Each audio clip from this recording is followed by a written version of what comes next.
You can be the richest man in town and not have anything to do with money. Sometimes your gut is going to tell you an answer that your head and your heart don't want.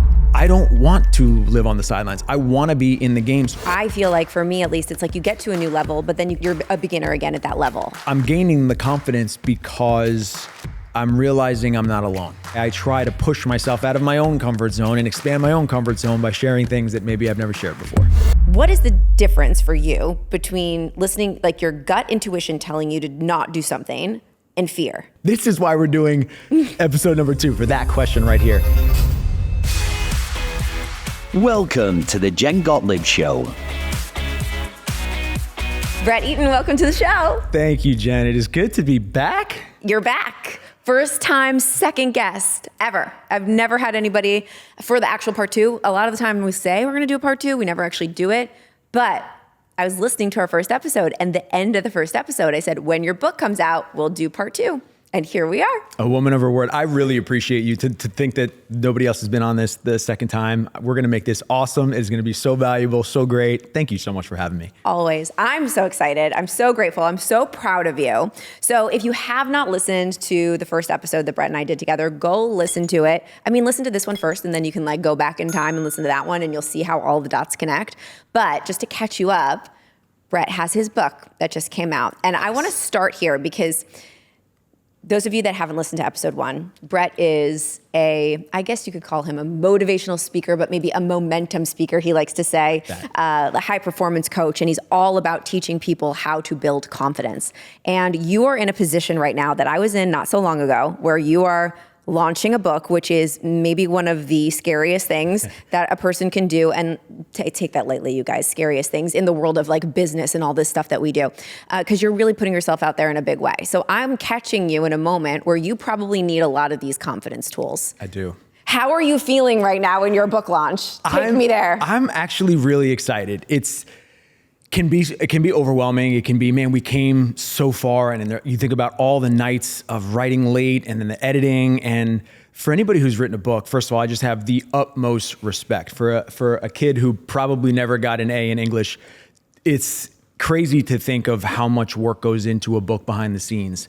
And I think there are times when I've sat in a library, a public library. I used to actually work in a public library when I first started my business. Friday nights, when I pulled myself out of the party scene and said, I really want to take this business seriously, I'd go to the public library. You did? On Friday nights, and that's where I'd spend the time with myself. And depending on the mood I was in, I would either look around and be like, wow, that person wrote a book and that person wrote a book, and it's so inspiring. And then there'd be other days if I wasn't in a mood, I'm like, that person wrote a book on hammers. Who cares? Who is reading that book? But at the same time, it was also really inspiring to think, hey, if you are passionate about something and you can put the work in, anybody can be an author. Now, whether the book is great or not is a whole nother story, but I'm really proud of this book. I'm really proud of everything that went into it, and I'm really excited that it's out and going to be in everybody's hands. It's a thing. You had a thought and it became a thing. Yeah. Now, how are you feeling about promoting this book? Because I'll tell you personally, I wrote a book called Be Seen, and it was all about being seen and putting yourself out there. And when I was doing all of the podcasts for the book, and I was doing this whole marketing journey, because when you market a book, if you want people to read it, it's very hard to sell books, and you have to be very seen. And I remember having a really hard time, and it was so ironic that I wrote a book all about how you can create the courage to be visible and put yourself out there, and why it's your responsibility, and all of these different tools and strategies to do that. And I was like, I need my book right now, because I was having impostor syndrome. I was having analysis paralysis of all of the different strategies I could do. There were so many people in my ear. Are you not struggling with this, or maybe in your own way? Oh, absolutely. There's still struggle. And you nailed it perfectly, that there's all of these little things that you have to do, like ask people to buy the book. Mm-hmm. You have to ask your friends and family to support you. You have to ask the people, hey, this book is out. It's going to be so great. Please trust it. It's going to be awesome. Now, it would really benefit the book and me, and to go buy the book and also go read it. I want people to read it. And every time I'm like, I don't know if I want to ask or write that newsletter. I don't know if I want to put that post out. I don't know if I want to put a picture of me. I look at the cover, and it's me, and it says uncomfortable either way. And it just takes me back to, I didn't work on this book for 2 years to then put it in a desk somewhere. I put it there because I worked on it for 2 years because I really believe it can impact people. And I wrote this book for about me 5 to 10 years ago. for anybody who is stuck, knows that there are changes that they want to make, feels like the sabotage, the self-sabotage, or the overthinking, or the lack of confidence is keeping them from really living a life that feels aligned, that feels exciting for them, that they know that they're capable of. And maybe they've told themselves they're going to do it when the time is right. They've told themselves, I'm going to do this when it makes more sense. I'm going to do it when I get my next promotion. All of those things, I just wish that I would have had a book like this, and that's who it's really for. And I tried to write it to where if you could read this book in January and it can apply to your life in January, and then you can read it 6 months later, skim through it again, and then at the same point, it's going to impact you in that way because life has changed, which means the uncomfortables in your life have also changed. What parts of this book right now are you hearing that are helping the most people, the few people that got to read it in the beginning? Because I know you give it to friends and family members, like your trusted inner circle, they get to read it. Are there certain parts that are just a recurring, like, oh, yep, that's the one, that's the part that's helping everybody the most? The cool part is hearing, so there's two groups, the people that know you and the people that don't know you. The people that know me really well, it is really cool to hear them say, I'm so glad you put that in the book because you've been waving that flag for 10 years. I remember you saying that way back when, like never miss a Monday, something around the habit and the identity of somebody who doesn't miss a Monday when it comes to working out or whatever whatever your main goals are. That's cool. And then it's also cool to hear people hear stories that maybe they've never heard me tell that way. Or they knew the story, but they didn't know the underlining factors. I mean, even my mom read the book and is texting me after every chapter telling me oh, it's so great, so great. But even my mom was like, wow, I don't think I actually understood how hard some of the parts of your life were because either I hit it really well or I tried to be the guy who can overcome stuff. I think it was really helpful to hear that feedback of, oh, good. So you're seeing this, the realness of in the book. You're seeing the real stories and what I was feeling in the moment. And I hopefully did a really good job of explaining that to people so they can come along for the ride. Well, let's talk about that. What's one of those parts where your mom was like, I didn't know how hard that was for you? Yeah, so one of them was going to college. And it wasn't the fact that I was going to college, but it was going to college for me when I was 18 was 2 years after I had lost my dad. And my sister was 2 years older than me, so she was already at school. So when I was planning to go to school or figure out where I wanted to go to college, one, I didn't take the whole application process very seriously, but two, I had already convinced myself that I needed to go somewhere close to home because if I were to go somewhere away, my mom would be in the house by herself for the very first time. And when we went to go visit James Madison University, the school that I ended up going to, every time we would go visit, she would be like, how is it? This campus is beautiful. And it was in Virginia and it was about 5 hours away. And I would say, it's fine, but I'll go to, XYZ school that's, in New Jersey. I'll stay home, it's just gonna be there. And I didn't even give the time of thought that I would actually go somewhere else. And I remember we went to go visit it once, then I got accepted, we went to go visit it again, and then they had one final visit, and we went to go, and we were driving back with my mom. My sister was in the car at this time, and she goes, so this school has a lot to offer. I just think it could be really great for you. I'm like, Mom, stop saying that. I'm not going. I'm going to this school in New Jersey. And she snaps back and she goes, well, you better like it because I already paid your freshman year tuition. And I freaked. And I said, Mom, are you crazy? Why do you do that? I said I didn't want to go there. But inside I was like, oh my God, I really want to go here. I'm so excited to go here. And once I calmed down, it kind of hit me that I can't believe my mom did that for me. It was her way of saying, you can't live your life worrying about me. You have to go spread your wings. You have to go try something. She knew how badly I wanted to, go explore and get out of our hometown and just go experience the world. And I don't think if she would have done that, I might still be in New Jersey. I might still be convincing myself that I need to stay home. And that was something that I wrote. And I don't think she ever knew the full depth of that story, but I'm so grateful for that. And it was her way of getting me out of my own environment, spreading my wings and going to explore the world. Man, that's awesome. And you never, I love that story and I love your mom. She's the best. But here, not everyone has a mom like that. Yeah. And a lot of people do make big life decisions based on other people in their life and just trying to make everybody around them feel comfortable. And I think that that's why a lot of people might be waking up today or listening to this show today thinking, yeah, I'm not living a life that I wanted. I'm living a life that I built based on other people's fears and insecurities or what other people wanted for me because I thought that I needed to be good for them. And that's I want to talk about decision making because Your outlook on how to make decisions is one of my favorite things that you talk about. And you've helped me a lot with this. And I think that confidence has a lot to do with your confidence in yourself and your ability to make a decision that's right for you and not for just everybody else in your life. And I personally, I'm going to tell you a personal story and like why you've helped me so much with this. This year, I've made several decisions that ended up having bad outcomes. I don't want to say they were wrong decisions because I don't know if I believe that there's such thing as a wrong decision. Like it was supposed to happen that way because I was supposed to learn something. Maybe I was supposed to have this conversation with you.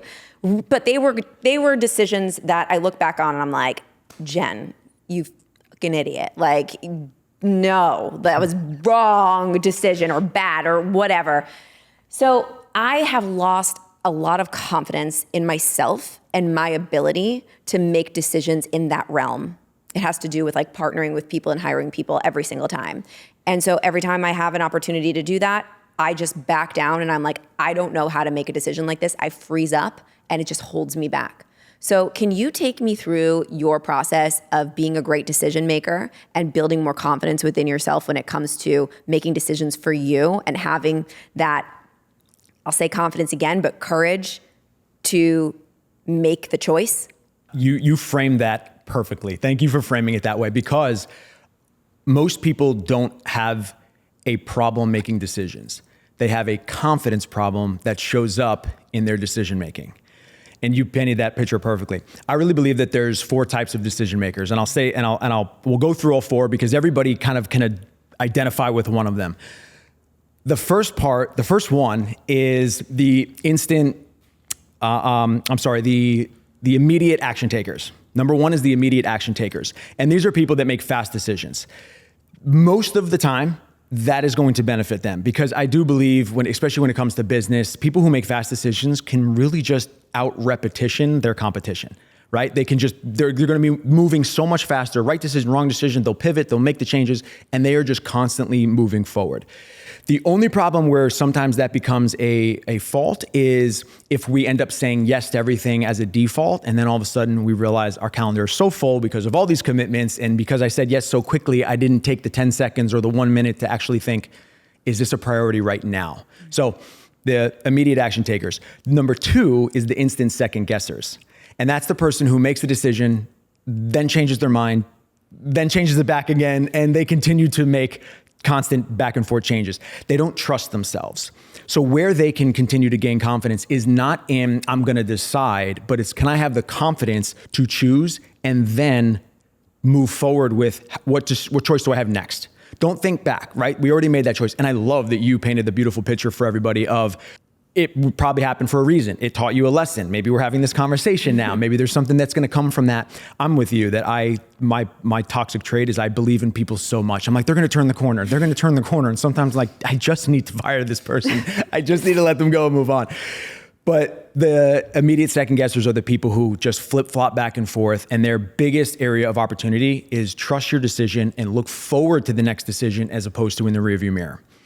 Number 3 is the moral high grounders. And the moral high grounders are the people who look at the whole world and they want to make sure that their decision is good for everybody else.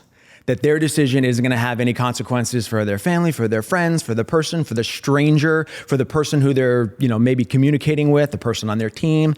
And they want to make the best decision for everybody. And because of that, they end up making or struggling to make decisions because they're not focused on what's the best for them, their business, their company, whatever it may be. They're trying to worry about everybody. The best area of opportunity for them is to take a second and say, does this align with what I want? And if it aligns with what you want, you're going to make a much better decision. And then obviously there's going to be positive and negative consequences for the people around you, but you have to make sure that it's aligned with you, the moral high grounders. And the last one is the perfectionists. Number 4 is the perfectionists. And those are the people that look at all of the options and they try to look at the perfect answer. What is the perfect answer to this decision? And what happens is because there may not be a perfect answer, they end up not choosing.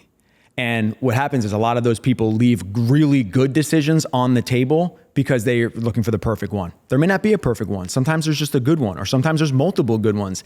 And being able to make a really good decision and move forward, again, is going to be much better than waiting for the perfect decision. So those are the 4 kind of identities, or you can say, that come with decision making and the confidence around it. Based upon which one you are, you can figure out, hey, how can I be more confident in my decision-making process? Or is somebody identifying with that for the first time and saying, maybe that's not how I want to make decisions. Maybe I am a perfectionist, and you know what? I would much rather be a fast action taker. Maybe I'm one of those flip-floppers. I go back and forth. I instantly second guess, and I would much rather just go with my gut. And if I just go with my gut and then make the next best decision, you can move forward a lot faster. Yeah, so I feel like I am generally the fast action taker. I'm just like, I don't, whatever, go. And that has gotten me into a lot of trouble. So now but it's also made me very successful in a lot of things because I'm able to just take a risk, go for it. And that's been really great for me and also not so good. So now, and I really want you to like actually coach me in this moment because people listening, I'm sure can probably relate to this. And you're one of the best coaches that I know. So when I go to make a decision and I'm like, normally I would be like, yes, done, 100%. But I wait now. Now I pause and I'm like, Jen, do you really know what you're doing? Last time you did not know what you were doing. Just wait, just wait, just wait. And like weeks and weeks will go by and I will not be able to pull the trigger or I will not have faith and confidence in myself or I'll do it and then I will like have anxiety about that thing and that decision and I won't be all in. So what would you suggest that somebody like me does when we're just like on the fence about a decision because we've lost a little bit of confidence in our ability to choose?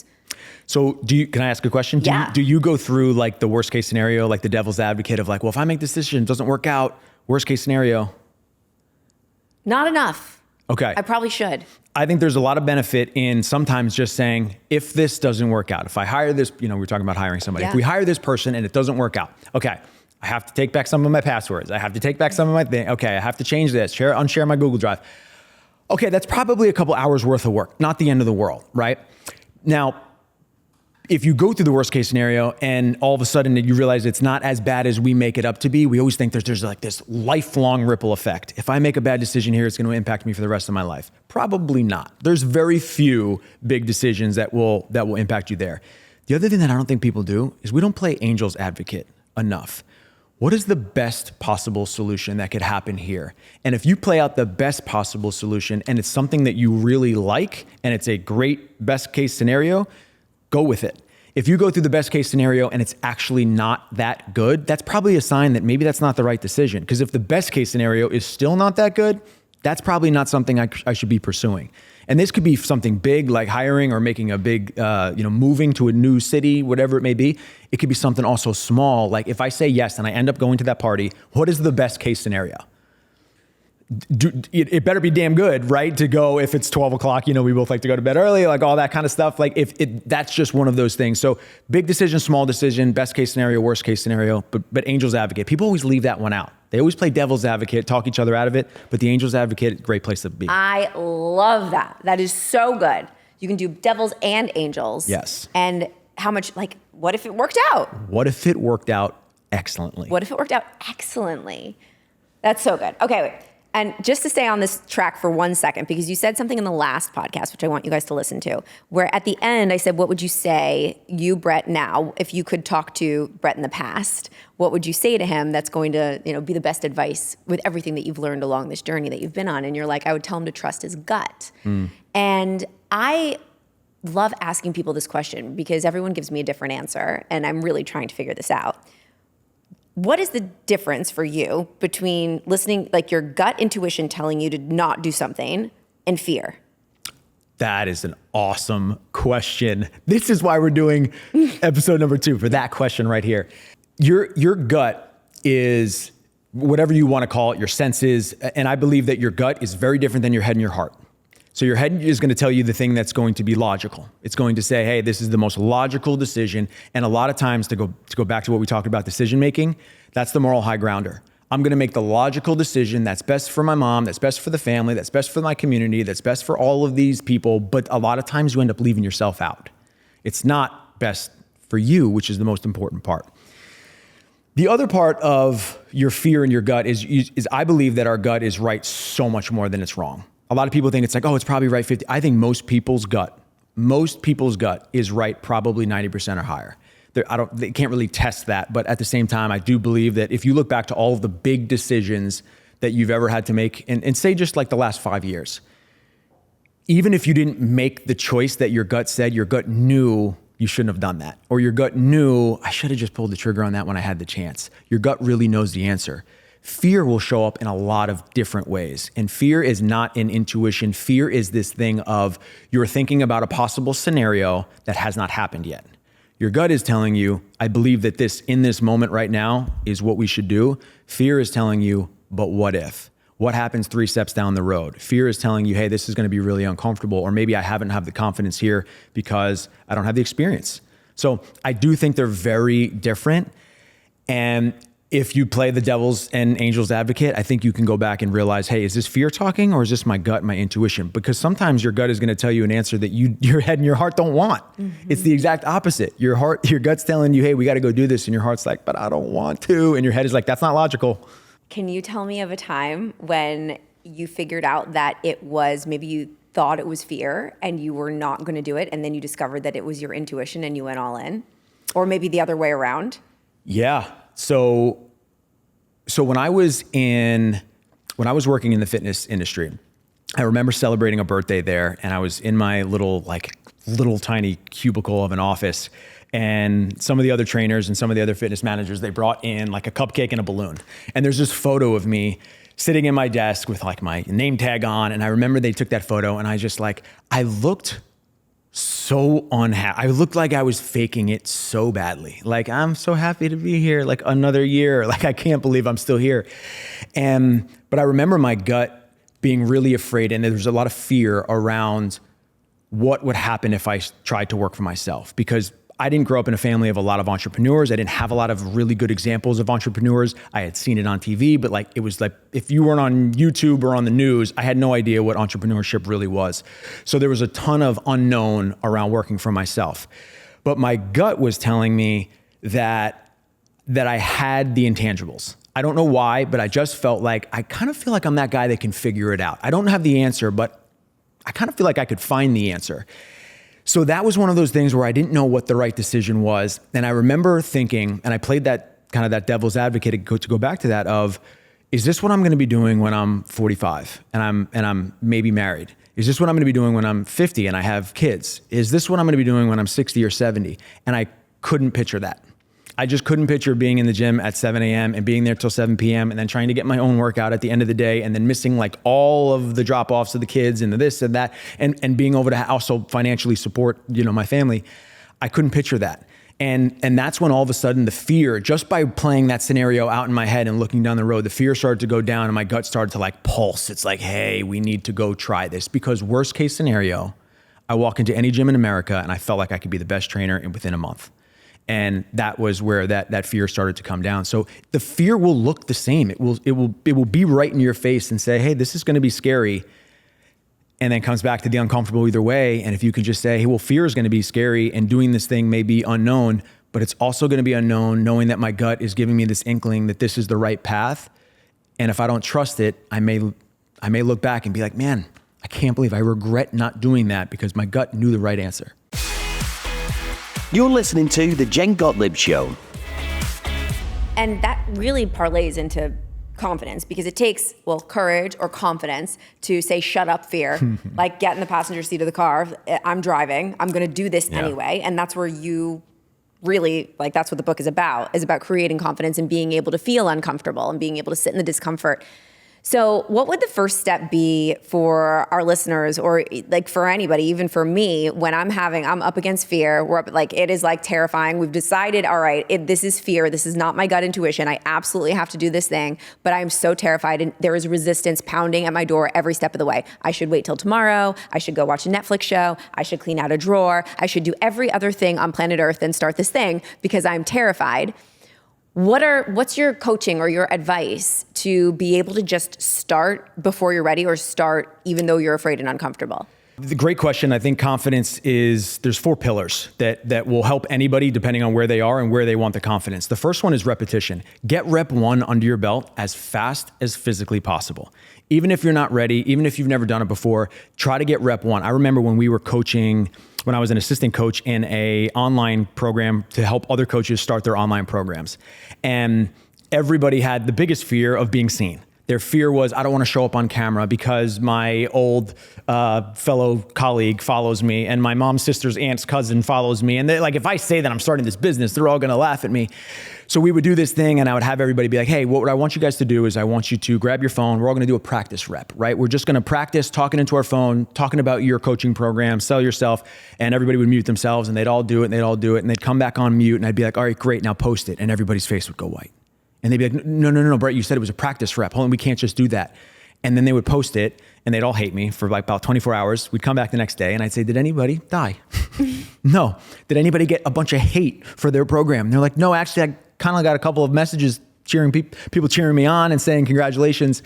And what happened was that rep was the scariest rep that they ever had. But all of a sudden they did it once, realized it wasn't as bad. And now all of a sudden confidence starts to go up. So I think of it as imagine big circles. Before you start, fear is this gigantic circle and confidence is this little circle because we don't have any reps yet. We don't know that it's going to be safe. But as soon as we do rep 1, fear shrinks, confidence grows. And then after a ton of reps, confidence is ginormous. And think of a podcast. You don't probably walk into this episode being like, oh, I'm so nervous about this podcast. But maybe the first one with the lights and the cameras and my first guest is going to be amazing. And there's confidence. There's maybe a lack of confidence there. But after rep 1 is important. Get rep 1 in as fast as possible. The second one is preparation. The more you prepare, the better you are. I love that you listened to our episode before our first episode. I did the same thing and I'm just like, make sure I don't say the same thing as last time, make sure that it's still awesome, make sure that I match the same energy. Preparing is the low-hanging fruit for whatever you're about to do. Can we prepare? And sometimes that comes with knowledge. Sometimes that comes with learning about the person we're about to meet. Sometimes that comes with, you talk about AI and you and Chris, like just learning about AI a little bit. I was so resistant to it for so long. And then all of a sudden I was like, I'm going to dive into this AI thing and kind of do a little bit of research. And just that little bit of like, I'm going to prepare what AI could do to help me made a tremendous difference. The fourth one is authenticity. And authenticity is this word that people either love or hate. They love it because they like really identify with people being authentic, or other people are like, oh, everybody should just be authentic. I actually don't think everybody is just naturally authentic. But that's where the fake it till you make it comes into play. And I completely disagree with the fake it till you make it method. I believe that is proof and shining a big bright light on the fact that we are inauthentic because we are faking it. And people can read right through that. If we talked about one of my recent talks. I have a big marker board and I tell people, hey guys, I'm probably going to spell a word wrong. And just saying that all of a sudden drops me back into like a very authentic version of, if I spell something wrong, I'm sorry, I wasn't never going to impress you with my spelling, but hopefully I impressed you with the rest of my talk. It drops me into this place of authenticity. And now all of a sudden I could be more confident in there. And the last one is courage. And sometimes you just have to do it scared. I love your book and I love like the message of uncomfortable either way. A lot of times you just have to do it scared. And when you are able to take that first rep, you need courage to take that first rep. And the more that you build courage, the more confidence you get from that. But courage a lot of times has to come first. We don't get confidence and then get courage. We get courage by taking the action or by taking the step or by taking another step forward. And then all of a sudden confidence starts to show up. Courage and confidence seem very similar to me. Do you have a differentiator? How they're different? I think that they have to go in the one order. I don't think people are looking for confidence, but I think it takes courage first to then build confidence. If you can do something and become more confident, but then you probably need more courage to go do the confidence again. It's the cycle. Mm-hmm. If you take the action, all of a sudden, or you need the courage to take the action. You take the action, you get the confidence. You get the confidence. Oh no, we have another situation where we need more confidence. What do we need again? We need to take more action to get the courage. It's like a cycle. It is absolutely this never-ending wheel of life where a new scenario comes into our life, and all of a sudden, guess what? We got to pull on that courage again. Yeah, and I feel like it doesn't matter what level you get to in your life, this cycle continues to happen. Yeah. And I feel like for me, at least, it's like you get to a new level, but then you're a beginner again at that level. And then you need this entire cycle of confidence and courage just in another scenario with another level. And you recently, even just in this past couple of years, went through that cycle a couple of times. I know because we're really good friends and we've talked about this before many times. And I would love to share it with our audience when, you met your wife and the situation. I mean, you listened to episode 1. We talked about how he met his wife. His wife is a very successful entrepreneur, sold her company for like, what, $90 million, founder of Solid Core. And he found himself in this situation where you didn't know how to be a provider in your relationship. Can you take us there? Because I feel like in a way you had lost your confidence. Yes. And a couple of things happened that really put it down, and you had to go through this cycle. Yeah. When I met my wife, woman of my dreams, checked every box of mine and came with some extras. It came with the extras of she was about to sell her company. And when we got together, I knew that was coming. And you can prepare as much as you want sometimes. And then all of a sudden something comes and it's like, hey, this is still maybe harder than I thought it was going to be. And I had always thought that I was going to be the provider in our relationship. And then very quickly I realized, okay, I'm probably not going to be the provider in the best way possible. I'm so proud of my wife. She worked so hard for what she got. And I feel very successful in my own right, but it was different of, you grow up in a certain family and you grow up thinking life is going to look a certain way, or your family dynamic relationship is going to look a certain way. And then all of a sudden it doesn't. But I still was living the life that I really wanted. We have a beautiful house. We have beautiful opportunities. We have money that we can invest in our friends and other people, and we can donate. We could do like so many great things with the life that we had.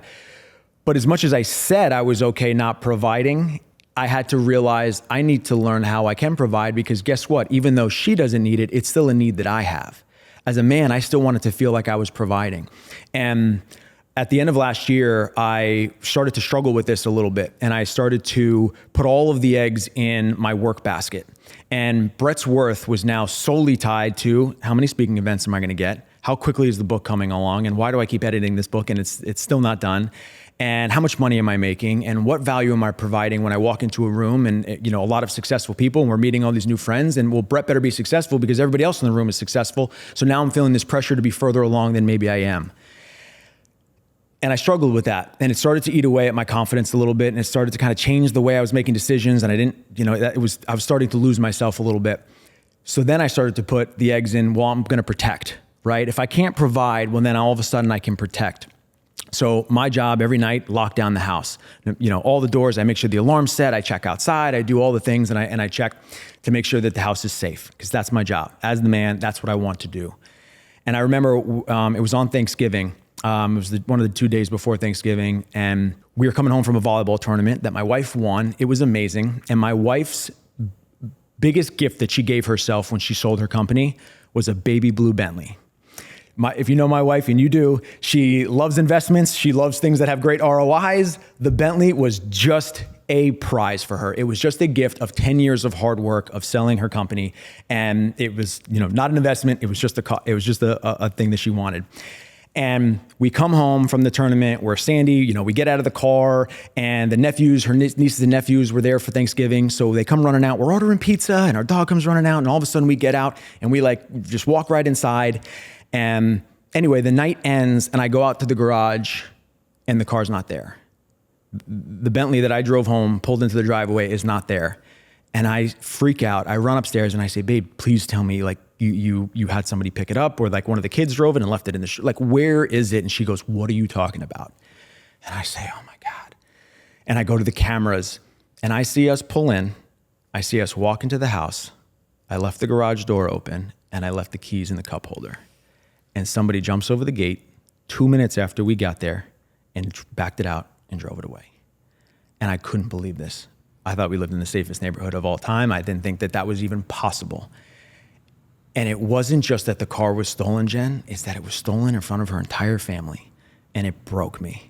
It broke me because here I am. I know I'm not going to be the provider, but I can protect, right? And I couldn't even do that right. And it just stole my soul. And here I am explaining to the nieces and nephews of what happened. And now I'm feeling man, the whole family, her whole side of the family's there, and I can't even keep them safe in our own house. And about a month of hitting a pretty low, I knew that there was still so much to be grateful for. I knew I should still be really proud. I knew that there were so many things that I could just find happiness in, but I was struggling. And I remember going outside one day, and I was just kind of sitting in our pool, and I just happened to be looking around, and I see a rainbow. And my mom and I have this thing after losing my dad that whenever we see a rainbow, we take a picture, we send it to each other. And it's that way of oh, dad's checking in. He's keeping an eye on us. And I remember seeing it that day, and it was sunny, and it was not raining at all. And I said, okay, I'm listening. Dad, if you're up there, whatever you believe in, I was like, there's a spirit up, like just send me a sign, point me in the right direction. I will listen, I will look, I need some help right now. I know there's so much to be grateful for, and I just got to get back to like feeling like myself. So I go inside and I decide to clean my desk. And there's a stack of books there that are just like my book, and I'm trying to figure out, and your book is in there, and I'm like, what did Jen do in this book that was so good? And what does her cover look like? And what is the back? And what does the book smell like? I want to know all of the things. And because of all those books, we're going to look like the idea of what we were building ours off of. And underneath, there's this book called The Richest Man in Town.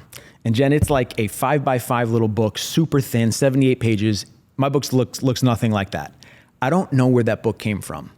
And I remember pulling it out, and I'm cleaning up my desk, and all of a sudden it says The Richest Man in Town.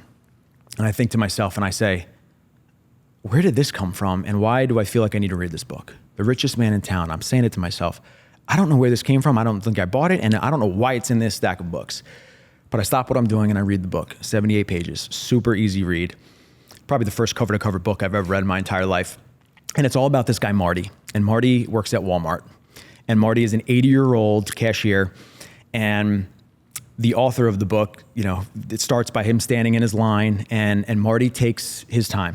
He's 80 years old, and every person that comes to his line, he asks them what their name is, he asks them how they're doing, and when he goes to check out, he walks around the counter, he puts the cash, their change in one hand, shakes them, and says, hey, I really appreciate you coming to my line, thank you.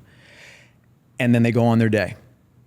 And the author is in line, he's like, why is this guy moving so slow? And then he gets up and gets that experience and realizes his whole day changed because of that interaction. And Marty has 3 rules. His first rule is relationships matter most. Second rule is do a little bit more.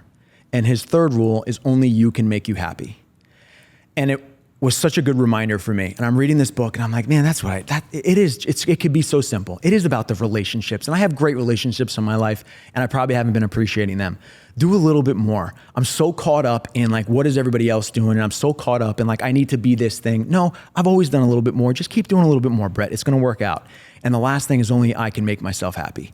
I can't find my happiness in somewhere else. It's not going to come in the next gig. It's not going to come in the next event. It's not going to come because somebody acknowledges me or another follower or whatever it may be. And it was such a great reset for me. Here's where the story gets great. The next morning, I come home from the gym and there's a letter on the table, and my wife goes, Brett, our nephew John, he's 13, sent us a letter. It's really nice. You should read it. I open it up and it says, Dear Uncle Brett and Auntie Annie, that's what they call her. And it says, we just read this book in studies class called The Richest Man in Town. And he goes, it's about this guy, Marty, talks about the book, and goes, it made me think of you guys instantly, about how you both treat people, about how you always show up to our games, and about specifically how that when that Bentley got stolen, you guys didn't change your attitude and you still made it a really fun weekend for us. And I say, babe, this is incredible. And she goes, I know, isn't that a really nice letter? And I said, no, babe, you don't understand. I just read this book last night up in my office and I don't know where it came from. And she goes, that's really weird. I said, that's really, really weird. So I keep like holding this letter and I'm saying the richest man in town, the richest man in town. And then it hits me. And I sprint upstairs, I go into the safe in my office, I open it up and I pull out the most important speech I've ever given in my entire life. The eulogy at my dad's funeral. And I wrote a poem because I had no idea what to write. I had 4 sleepless nights before we went to the thing, and I just ended up writing a poem because if I rhymed words, at least I could figure out words to put on the page. And in there, about halfway through, I say, Dad, not being incredibly wealthy never got you down, but until 2 days ago, I never realized you were the richest man in town. And I said that because at the wake, there was a line around the building. And for anybody who's ever lost anybody, usually they're from 7 p.m. to 9 p.m. And I remember as a 16-year-old kid, I just wanted it to be over. I just said, please, like, can this night be over so we can just, like, I just don't want to meet anybody. I don't want to shake any more hands. I don't want to give any more hugs. I don't want to cry anymore. I just want to go home. And at 9 o'clock, the woman who owns the funeral home comes up and says, I really don't know what to say, guys, but there's a line around the building. We've never had a line around the building, and I don't know what to tell you, but like we're gonna stay open. And I said, a line around the building? And I'm starting to think like, who is my dad? My dad never made 6 figures. My dad didn't have a fancy job. We didn't have a fancy car. We had a very modest house. And I just started to be like, who was he that he impacted this many people?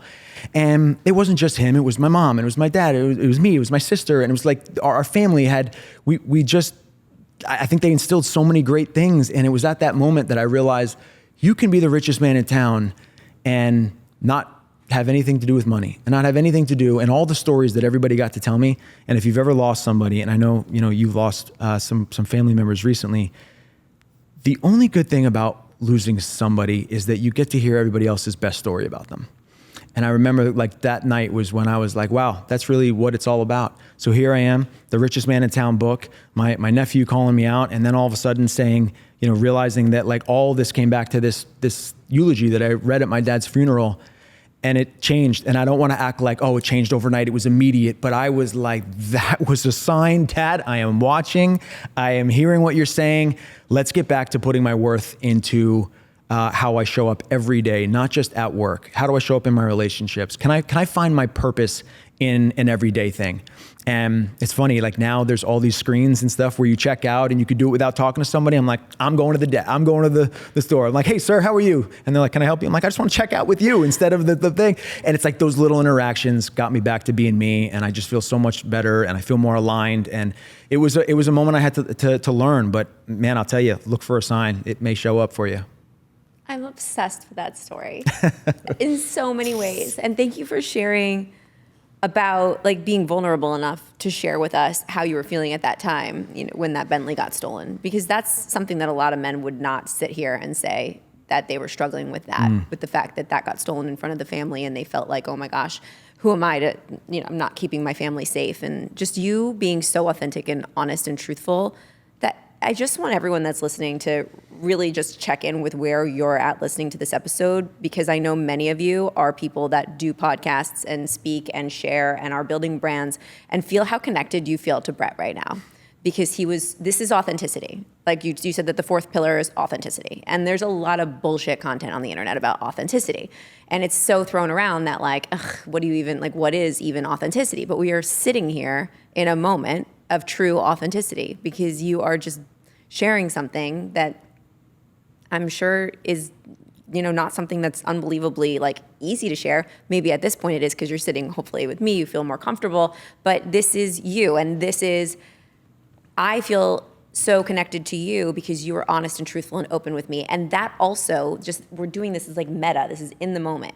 You sharing stuff like that, I'm sure makes you feel more confident in your ability to share exactly who you are as you are.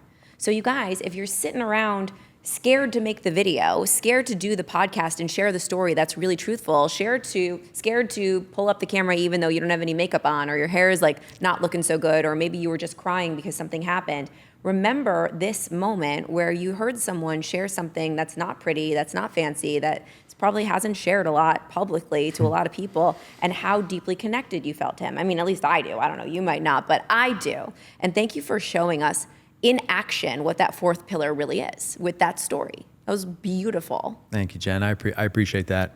Yeah, it's those moments, and I've always prided myself as a coach. And when somebody, when I get on the phone with somebody in a pre-call, I always tell them, like, the most important thing that I want you to understand is, like, I'm not going to be coaching you from the sidelines. I am in it as well. I'm going to tell you when I learn something. I'm going to tell you where I'm, if I need to get better at something. My favorite part of clients is going out and learning stuff, and then having my clients in the back of my mind, or the companies that I work with in the back of my mind, and saying like, oh, I can't wait to go back and share that with them because it's going to be so valuable. I don't want to live on the sidelines. I want to be in the game. So like the uncomfortable either way, and even the confidence piece, I'm not coaching confidence because I'm the most confident person in the world. I'm coaching confidence because I know how important it is to keep finding ways to get uncomfortable so that you can continue to build confidence in your life. That's how I want to be known. I don't want to be known, and even like the confidence, the guy who talks on confidence, kind of like sometimes is like, it's like the person who talks on money. It's like you just have all the money in the world. It's like, no, but you've made some decisions to realize that it's something that's important. And I realize that confidence is so important to so many areas of our life, and especially the growth that people are looking for, that I want to be as vulnerable as I can. I understand how important it is. And if I want other people to do it, I got to go first. Get outside of your comfort zone and into your best life, one small step at a time.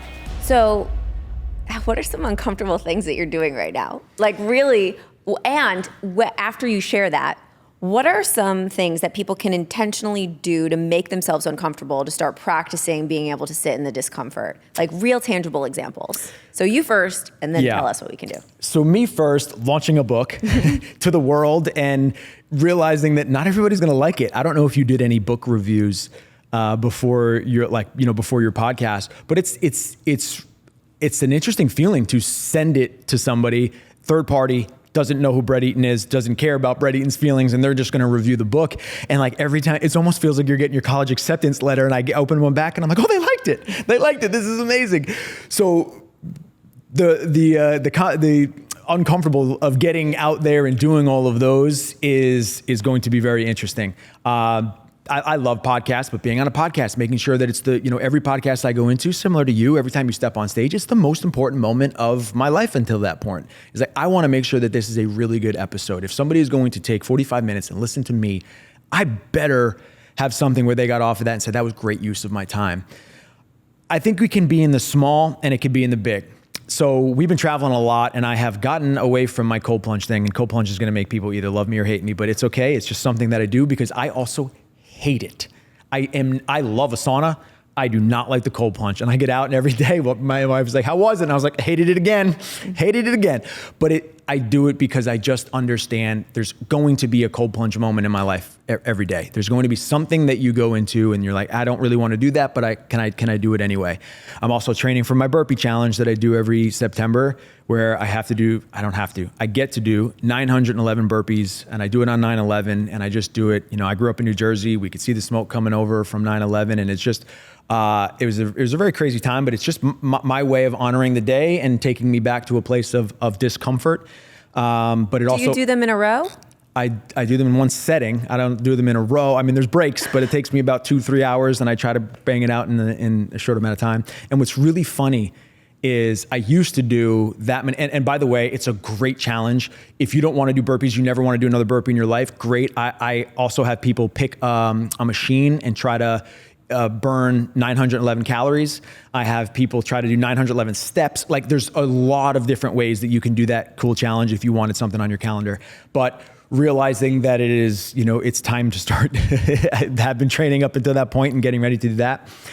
I think somebody should have a big thing on their calendar and a lot of small things. The small things can be done every day or weekly. For some person, that may be starting to show up on their social media.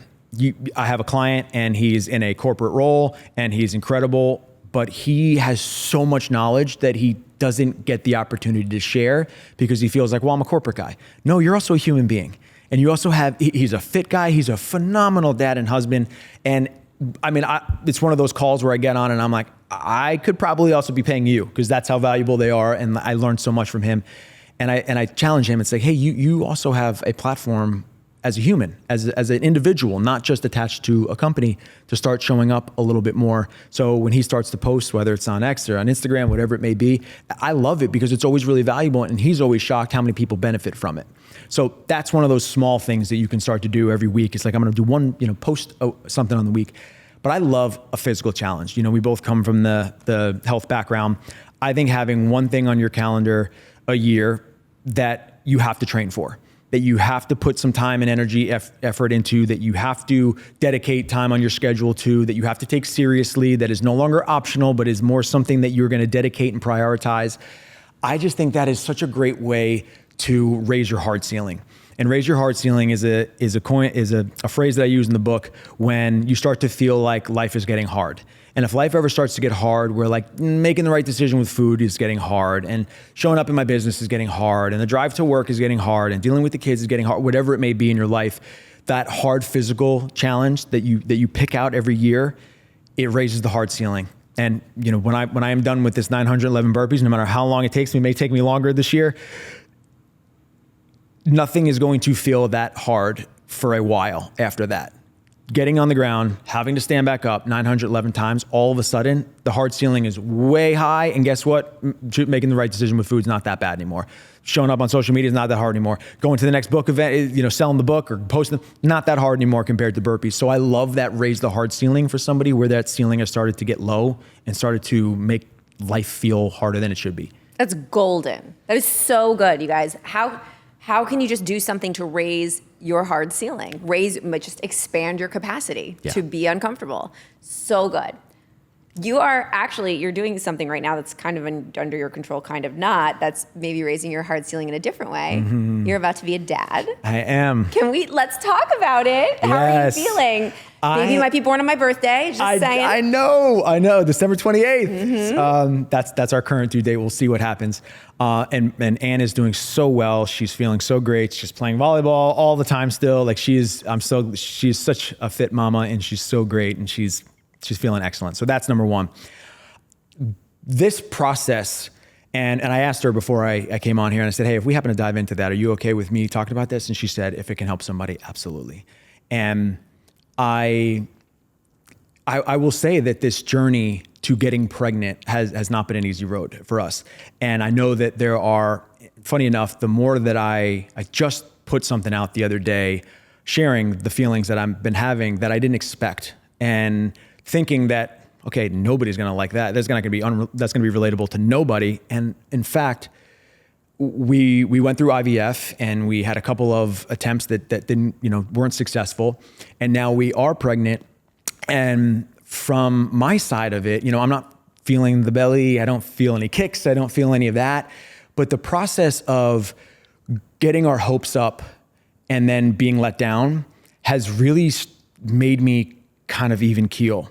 And I remember that when my wife came in to share that we were pregnant, first of all, the doctor said, don't take a test before you come visit us. And she took a test, of course. My wife is so impatient. And she comes into my office like right after I got her call, and I was so unexpecting, and she's got the thing, and she goes, we're pregnant. And I thought back to that moment, and I remember I was actually later that night, I was kind of disappointed in myself for how unhappy I showed. My reaction was not what I thought it was. And for 38 years, I had seen videos of people celebrating their pregnancy and lifting their wife up and down, and so high fives and the tears and the excitement and all that stuff. And for me, I had almost gotten to the point I was like, okay, what's our next step?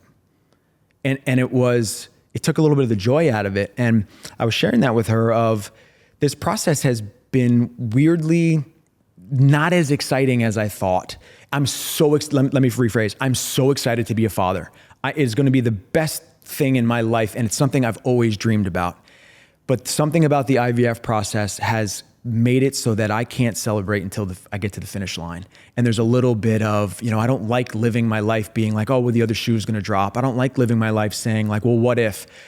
And because of the roller coaster of the journey of getting pregnant for us, I think I have protected myself and protected my feelings, and certainly being there to protect her. Because I know, if anybody who's gone through that process, the shots, the changes in the hormones, the changes in the body, the changes like mentally of the journey, is that I wanted her to be able to feel it all. So I have kind of created this brick wall of just, we're cool. Okay, we had a good successful, okay, what's the next step? We had a bad outcome, okay, what's the next step? And I'm just gonna, be almost like so decisive and shielded off from it that I shared a little bit about that with a couple people, and all of a sudden everybody comes out of the woodwork and they're like, you have no idea the process we had. You have no idea the journey that we had. And all of a sudden it's this thing that nobody talks about, especially if you've had to do a different type, whether it's IVF or whether it's a miscarriage or whatever it may be.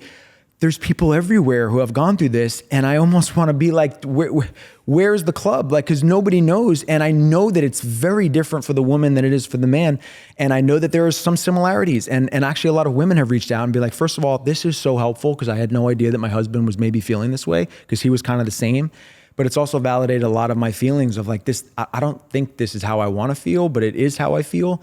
And a lot of people have said, hey, I really appreciate you sharing because first of all, your feelings are valid and we totally understand, and you've kind of protected yourself from being heartbroken. And so that was probably not the answer you were expecting, but I would say I'm beyond thrilled, but I do think for me, it's going to, when I hold that baby for the first time, I think all of the emotions are going to come pouring out, and it could be an ugly cry, but it'll be the most exciting, and it'll be the, one of the best days of my life. I just want to get there. Thank you for sharing that. Another amazing, connective, authentic share that I'm sure, I hope that I hope everybody just like re-listens to this, or if you're listening to this and you have somebody in your life, man or woman, couple that's struggling or going through the IVF process, send this to them, because the whole point of all this stuff is just to help people feel a little bit less alone. And I think that, I'm sure, I mean, I'll ask you, we're talking about confidence here. Do you feel a little bit more confident about this entire situation now that you've come out about it and you're talking about it publicly? I do. I'm gaining the confidence because I'm realizing I'm not alone. I'm realizing that what I think is me being on an island of these emotions and these feelings is not alone. And honestly, in the last talk that I had to give, I shared a little bit of that Bentley story, thinking, I don't know how this is going to go. And everybody was like, wow, not the same situation, but it's just the people that came up afterwards and were like, wow, I also had a moment like that I struggled. I also had this type of feeling. So it validates that we're not alone in the struggle. And sometimes the things that we are struggling with, I have always felt like, and there are some stories early on in this book that you will see, I have always felt that, we can recycle our pain. And I've always wanted to be somebody who recycled their pain. And if I had to go through something and I can share about it, or I can help somebody not feel so alone, or maybe make the struggle that they're going through not as severe, then my pain gets to be recycled for purpose. So I've always felt that way. And that's a lot of what's in that book. And that's, why I try to push myself out of my own comfort zone and expand my own comfort zone by sharing things that maybe I've never shared before. This has been amazing. I have had so many moments of goosebumps and mic drops. This is, you guys, wow. I'm thinking about the listener while I'm talking to you, because I know how valuable this is. It's so valuable for me. I am so ridiculously grateful that you are in my life, that you are my friend, that this is so full circle. If you haven't listened to episode 1, y'all, Brett and I have known each other for 10 years, yes. and we have been on a journey simultaneously together and not together, like kind of on these roads that we're just going side by side. And to come full circle to this moment it's just so special. It is so special. And so if you want the book, this is what I like to do with books, and this is a perfect book to gift. I buy 2. Go and grab Uncomfortable Either Way. You can get it on Amazon, right wherever books are sold. Barnes & Noble, everywhere, yep. Grab one for you, one for someone you love, and send it to them and just be like, hey, I think you're going to like this book. It is phenomenal. As you can tell, Brett is phenomenal. I'm so grateful for you. Thank you for being here, and thanks for watching The Jen Gottlieb Show. See you next time.